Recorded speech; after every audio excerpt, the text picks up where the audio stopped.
Hi everyone, I'm Tom, and today I'm going to be playing The Seventh Continent. This is a game all about exploration. We will be explorating the Seventh Continent, and due to the curse that I've picked, we are cursed basically. We are explorers that came here and went away with curses, and we found that we need to come back here to try and rid ourselves of them. So the starting curse, which I'm going to be playing today, is the Voracious Goddess. I should say up front that everything here is spoilers. I can't avoid that. That's just the game. You're going to see cards that are in your starting game. Hopefully this hasn't revealed too much to you already that there are cards in it. But yeah, you're gonna see stuff.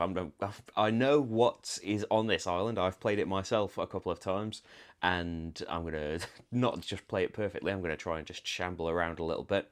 And obviously, since this game is massive, people range from saying that the first curse is from 15 hours to 30 hours, crazy amounts of time. I'm not going to be playing a full playthrough, obviously. I'll play for something like 30 or 40 minutes to give you some kind of idea, maybe less than that. We'll see how it goes. We'll see if we get to a natural stopping point. So I am Elliot Pendleton, one of the characters in the game, who has perhaps foolishly decided to try and explore this continent on his own.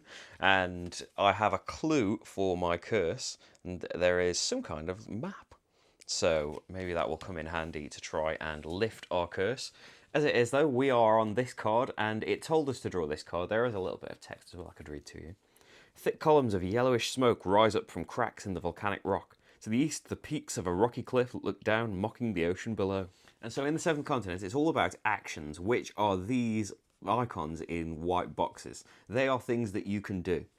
And there is a huge list of them on the player aid, although I don't recommend that you kind of show that to people at the start. It's a bit off-putting because you don't really need to know that. That's just kind of to add context to what the symbols mean. Basically, we can explore these mountains, find out what's going on there. We can discover one of these places. We can go off in one of these directions. We don't move, we just kind of see what's there and resolve it. Or we can move, but we've got nowhere to move to yet, so we can't go anywhere yet. So I think let's explore the mountains. So this requires me doing an action. So to resolve an action, you can use items if you've got any. I haven't got any yet. Then you determine the cost of the action. How many cards do I need to draw? That's the blue box. I need to draw one or more cards. And the star is how many successes I need. And we'll see that in a second. We can use skills and discard and things, but I'm just going to draw one card and I don't need any successes. This comes from an action deck that's made up based on the number of characters in the game. It will get a bit bigger, and later on in the game we might be able to add cards to it, but I'm just going to draw one card and I need no successes. I got one success. You see the stars there and half stars that can maybe be slotted together. I actually got one of my cards, and we can keep one of the cards that were revealed in this step. And so I'm going to keep this. In a solo game, you can keep 4 green cards and 5 blue cards, so I've got 1 towards my 5 now. And this is a specific check I can make to try and put cards back into the action deck, which this deck is your timer, basically, for the game. When this runs out, the game doesn't end instantly, but it's very likely to end soon after that if you don't try and get it sorted. So I've succeeded at this action, and so now I can draw card number 5. The game comes with 3 trays that hold all of the cards in, and so you just root through and try and find number 5. There it is. So you stand before a nearly 50-foot high rocky peak. And here we go. The view from up there must be quite interesting. So we put that here, and this is what we have explored. This is we've taken a little bit of a closer look at this, and here's what we can see now. So we can try and climb up and see what's going on. Something bad might happen if we don't succeed, but I think we should try. So again, I have to draw 1 card, but I can choose to draw as many as I like, and I need 2 successes this time. I think I'm going to draw 3 cards, just to be safe, so we can see what's up there. So I'll draw 3. I got 2 successes and a curse card. Now this doesn't do anything yet, but once the deck runs out, we kind of just turn the discard pile upside down and use that, and if you draw a curse card, then the game's over. But for now, it's fine. So I've got these, and I can keep 1 of them. A club. Now these are items that we can build. We don't just get their effects for having them in our hand. We can build them though later. And you'll see they can use resources and discount the number of cards you need to draw to do the action to make the item. And so this one would like stone, to reduce the cost, there's stone on here. So instead of it costing 3 cards at minimum, I could make it just cost 2 cards, and you don't need any successes. I think a club would come in handy. Let's grab that. So we succeeded at climbing this, so let's grab card 26. Finally, you make it to the top of the rocky peak. The ocean stretches as far as the eye can see in every direction. This volcanic island is only about half a mile long, and from what you've seen, the resources look too scarce for you to survive here more than a few days. And then we flip it over, you notice a path to the south, apparently free of any jets of steam. Constantly looking for an easier means of access, you carefully walk back down from the peak. Banish the terrain card you are standing on, and replace it with a 10 card. So when I look in the card tray now, for 10, there is only this gold card, and this is when you can take the gold cards. If there are multiple ones and there are greens there, you have to take the greens first, but if all that's left is a gold, you can take that. So this gets banished, and that's different from it just kind of getting discarded. This is completely out of the game for this playthrough. So if we ever come back to this place in the map, it's going to be the gold 10. And you can see that I have discovered that way to the south that the card told us about. So I can add a new exploration card down there with a number 1 on it, because that's the area that we're in. And now I have 3 options of where I can try and explore. So they made the south sound really attractive. Let's go over there. So I need to take an explore action. Don't need to draw any cards. I can though if I want to have some more things in my hand. Let's just see what this is. So this is relaxed. The clouds break and the sun bathes you with its warmth. You deeply enjoy this moment of respite. You may discard this during the result step of an action you were involved in order to apply the following effect. A success or a 7. We might see what that means later. It basically turns any 7s on cards that you draw into successes. So feeling quite relaxed, we head on over to card number 4. Progression in this direction is hampered by many jets of boiling steam. It seems you have to take a steep path to reach the ocean that you can see below. Wait a minute, I thought we were supposed to be free from jets of steam. Okay. That was clearly a fib. So we can move now. The move action costs nothing from this card, and you can move to any available card. This is the only one at the moment. I'm going to move there. So it costs me no cards to draw, and I need no successes, so I can just go straight there. So we've got a little thing to investigate here. Let's do that. Again, we don't need to draw anything, so I'm just going to find card 35. Okay, there were a couple of card 35s, so I've just picked one at random. You find a moss-carpeted hovel where you can get some rest and comfort away from the elements.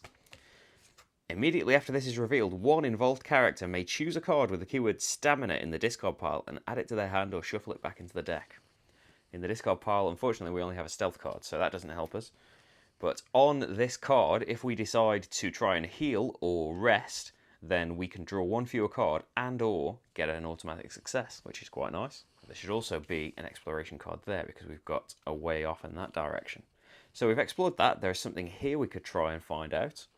But I think let's see what's on this card. Let's see what's over here. So we've found a life jacket. You have laid hands on a life jacket in poor condition.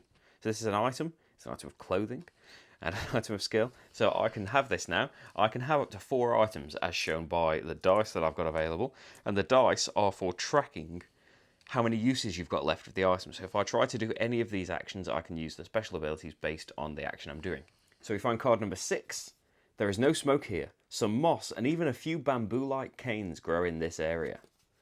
So we found a bit more map.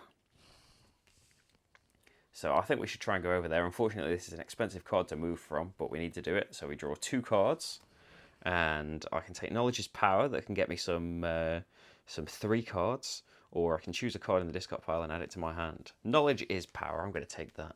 So I've got 3 blue cards now. And I land on here. I think we can have a look at what's in this cave, or we can go up here. I think we can't leave without looking in there, can we? So we need to draw at least 1 card, and we don't need any successes, so I'm just going to draw the 1. Woven Cord, and this will help us make fire. And then I can find the 12 card. Okay, here's the 12 card. From the few tracks you spot on the ground, it seems a small animal was recently here. You hide and wait in silence, so I can try and hunt now. This lock means that I can't choose to change the number of cards that I draw, so I have to draw 2.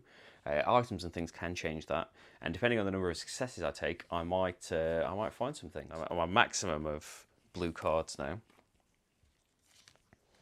So maybe I want to build one of these before I tried it. Or I could do Knowledge's Power first. So I draw that. I got 2 successes. I can take a 3 card. And if anyone else had Knowledge is Power cards, then they could use them too. But these are basically, they come with a little bit of story, but they're basically an experience point. And they go here, they don't take up space anywhere. And this gets discarded. So we're trying the hunting. 2 cards, and we get 2 successes. And keep, someone can choose it's 2 blue cards from their hand and put them back on top of the deck. Or bandages would help us heal. I think maximise the odds sounds good. We could put these back until we're ready for them and keep the deck going a bit more. So, for 2 successes, we can take a 30 card. And we found a stone-eating crab. You spot a kind of small grey and red crab with short, flat pincers that do not really look like a threat. Take a 1 card. And the 1 card we have is Meat Stroke Crustacean. So, it's only got 1 use on it. And we can use this to randomly take 3 cards, or 6 if we have fire, from the discard pile and put them back into the action deck. And that is one of the main ways that you keep the action deck going because, you know, as I said, as soon as this runs out, it's going to be very risky carrying on. Now, if we draw more, we can only get to pick 1 and we return the rest. But this symbol here means banish this green card and take the gold 12. Here we go, and this, apparently there is not much more food in this desolate land than you have already found. You realise you had better ration what you have if you want to make it through. Immediately after this is revealed, one involved character may discard 2 cards from their hand in order to choose 1 card in the discard pile and add it to their hand. I don't want to do that. I'm happy with the cards I've got. So there's nothing left on here, so we could move on, but I've noticed another thing that happens in the 7th continent. It does come with a magnifying glass so you can see this a little bit better. Maybe you will have seen it before me. There is a little number there that is kind of etched into the grass, and Marty's come to have a closer look. And whenever you see a number like this, you can search through the cards and try and find that. So I will look for number 14. Here we go. And you'll find that it has a thumbs up and a 6 in the corner there. That means if you're on card number 6 and you think you found 14, you're right. So you frighten a little crab and it scurries into a small hole hidden away among the weeds. So this is that card. So this gets replaced by this card now because we have found an extra thing. So we could take a look in that hole. Should we build something first? We don't need anything that needs bamboo. I'm scared of that hole. I'm gonna make this club. So it's going to take 3 actions because we're not on anything. I should have made it when we were on stone still. So it costs 3 cards, and I don't need any successes, but you can discard this to add a success. I'm going to keep that. That would be 3 successes if I'd been trying to do something. But anyway, we've made the club. Let's make that. And we can stack items as well, but you want to do that when they share keywords. Okay, now then, let's go in there. We don't need to draw any cards. 16. There is something in there. Following the scampering crab, you notice a gleam at the entrance to the hole. You crouch down and reach into the hole to take the object. Metal gear wheel. A small gear wheel found in the lair of the crab. Okay, so that might come in handy. This sometimes is referenced on cards when we draw them, but we'll see if that ever comes up. So we can try and explore again. You can always try and do all of these actions again, and basically whether you can do it or not is there another card with that number in there? And in this case, yes. You insert your arm into the hole and but find nothing worthwhile. Oh, I thought there'd be some kind of fighting in there. You notice that the ground around the tunnel is loose and crumbling. You could easily dig it out and hide in there. So that goes on there now. And this would have been the thing to do, the order to do it in. If I had found this first, I could have been hiding in there.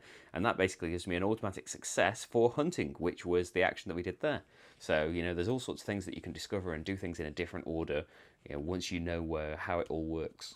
Okay, let's explore another place. So flip this. We have found lunch. A plump seagull is hopping around just a few yards from you. If you were a vegetarian, just ignore it. So we can try and kill the seagull, or we can just go on our way. Since we're on here, we do get an automatic success. I think, yeah, we just go on our way. We'll leave that seagull be. So we find card number 9. The ground is totally barren here. In fact, the only vegetation among your surroundings are clumps of red seaweed clinging to the rocks. Plumes of yellowish smoke spurt from the ground from time to time, swirling around a dead seagull. Okay. So here we go. And you see we're starting to build this kind of patchwork of the island that we're on. So shall we move over there? We need to draw 2 cards and discard 1. So I've got Friction Fire and a Raft. Oh, a Raft might come in handy. We're on an island. I need to discard something though if I want to keep that. Let's discard the War Paint for now. And we can try and do this. Randomly take 4 cards from the discard pile and shuffle them back in. We do need 2 successes though from 1 card draw. Or we could play this, discard this, and then we can put these back on top so that we know we're getting really good successes. Oh, that's a good idea. We could put these 2 on top for 4 successes with the top 2 cards. Okay, we're over there. There's another exploration card needed. So let's take a look at this seaweed. So we need to draw at least 1 card, but we don't need any successes. Oh, yeah. That's that card. We know the next one's 3 successes. We want to do something that really needs stuff. Otherwise, I've wasted it. Bright red seaweed is clinging tightly to the rock. Perhaps it is edible. So, you tear a piece of seaweed and give it a taste. As soon as your tongue starts to tingle, you spit it out immediately. However, its flexible and strong stem might prove useful. After this is revealed, take a 29 card if available. And here we have something that goes in our journal. Red seaweed. So whenever you can see this seaweed, you have the vine resource. So we could make this raft. We haven't found wood yet, but we could at least get a 2 discount from the 5 and build it for 3. I think I want to build the raft. 3 cards. So let's keep... So something heals us. Oh, we had that thing with the successes. Okay, I did end up wasting it. We do have a lovely raft now, though, which is all I've ever wanted, really. Okay, there's one more thing to look at on this card. I think we're going to find it. Number 13. You walk towards the dead seagull. When you are just a few feet from it, a gout of steam spurts from the ground and severely burns you. This is not your lucky day. Take a 104 card. And these cards are never very nice. Superficial burn, deep cut or fractured bone. Injuries on the 7th continent can be extremely life-threatening. You are injured, so I can take an action to try and get rid of this in the future, or I could make myself bleed. Okay, we haven't gone up here yet. We're going to have to move to there, though, so we'll have to spend a card. Snowshoes. I've got space in my hand, so I can keep that. Okay. Oh, when I take the injured card, actually, I have to discard cards from the action deck because it's got this symbol underneath it. I have to discard cards equal to the number of red hands I have now. So I have to discard 2 off the top of the deck. And then I'll draw 1 to move. Remember, choose a card from the discard pile and put it in your hand. Okay then, let's find out what this was. Habits and customs. Thinking back on the last few days before you left the expedition, you remember the excitement at the prospect of all the discovery you dreamed of making. If players have 3 or more cards with the keyword fetish, take a 420 card and banish this. That's a side quest I've found. Okay. Card number 7's coming in. Further to the north, the terrain slopes steadily down to the water. So we have... Oh, we've got a little statue there. And we've got something to look at. It's free to move on to there, though, which is nice. So let's have a look at that free thing. Card number 11. Okay, this has got a special thing. If there is a card with this symbol under the satchel and journal card, you can do an effect. We haven't got that on any of our cards, so we can ignore that. A man is lying face down among the rocks. Approaching closer, you notice his clothes are torn and tattered, and his body is swollen and puffy. Parts of the body are mutilated, and the man's skin bulges with what looks like large eggs. And we can examine him again to try and find out what's going on there. So let's do that. We draw a card, camouflage outfit, and find 31. And what have we found? As you lean down to search the corpse, the disgusting creature jumps out of the water and lunges at you. It doesn't seem to like the idea of you staying near its eggs. So this is a mandatory action now, this border around the action. So we have to fight this. We have the club and nothing else. So I think we will use the club. So we move that down to 2. So we're going to get 2 successes. We need 6 successes to stop getting really hurt by this. We have got this we can discard as well. I think let's draw 4 cards. Okay, and we get 1, 2, 3, 4, 5, 6. So we don't need to use this. Unfortunately, none of these halves matched up. That's a shame. And we can take this that would give us a success in the future.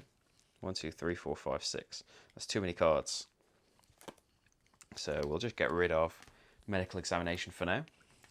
And you defeat the creature. Take a 2 card, which is a fish stroke mollusk, which, since they are together, we can stack these. You can stack any items, but because they have the same keyword, the number on the dice goes up. And a 32 card, and we've found a metal gear wheel, found in the body of a naval officer. It's got another thing. We found another gear wheel. What could they be for? Okay. Banish this and take a 139. And we have got this instead of this one. Judging by the insignias on his jacket, this man was once a French naval officer. Despite being worn and faded, you can still make out a name. FT-16 La Rochelle, probably the ship to which the man was assigned. Unfortunately, there is nothing else worthwhile on him. Okay, there's something left to explore on here, so let's try that. Number 18. You have reached the northern end of the island. You have no idea how much time it would take you to reach an area with more abundant resources, but one thing is certain. If you stay on this barren slab of rock, you are bound to starve. The many reefs that surround the island would surely wreck any craft trying to approach or leave. However, you might be able to swim through them. The sea is calm right now, but this is not a time to be reckless. Okay, we do have a lot of cards that help with this. We could actually use the raft and the life jacket to not have to draw any cards and fully succeed at this. So I think we'll try that. So let's remove 1 from both of those, and then we can just take a 25 straight away. Here we go. After swimming out a couple of 100 feet, you notice a particularly worrying fin crest above the waterline. Almost immediately it turns and begins to rush towards you. Sprint back! Okay, so we have to do this. If one of the characters is injured, which I am, the shark is, you know, more keen. So we have to do an anchor action. Oh, that's good, because we're good at those. Let's just do this again. So I can do... Oh no, we banished that for reducing the cards we drew, so we haven't got the life jacket, so that might not have been very clever. The raft, though, we can use again. So let's reduce that. And we've got 2 successes, and maybe the 7s will help. So we need 2 more successes. I think we'll keep drawing 2 cards. And we've got... Oh no, we failed! I should have looked at the fail quest. Oh, this is kind of a good time to end. The shark's powerful jaws clamp onto you and it pulls you helplessly to the depths of the ocean. Your adventure ends here. And it's about 40 minutes on the camera. I'm not sure what this edits down to. But yeah, that's kind of a good place to finish, I think. Doing something silly that ended the quest. But that was kind of reckless. You would see that would happen and you know, draw more cards or not throw away the card. That helped me a bit more. But that is a little taste of the 7th continent. I hope that gives you some idea of what the game's like. If you'd like to hear me blather on about it, you can click this link here. But thanks very much for watching, everyone, and I'll see you for the next game. Bye.